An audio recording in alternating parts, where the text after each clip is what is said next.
એ માર્ગે ચાલવું જોઈએ. વલ્ભાચાર્ય મહાપ્રભુજી બેઠા છે આશ્રમમાં અને ત્યાં 7-8 મહેમાનો આવ્યા. મહાપ્રભુજી કહે પધારો પધારો પધારો.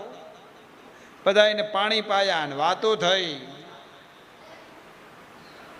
અને પછી થોડીક વાર થઈ ત્યાં મહેમાનો કહે કે હવે અમારે જવું છે.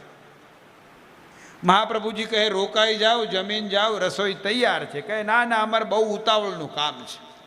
તો કે એવી તમારી ઈચ્છા, જાઓ.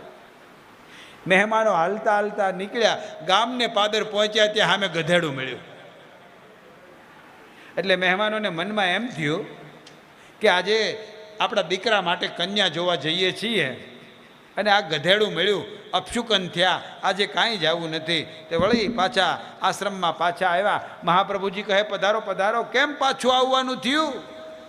કહે દીકરા માટે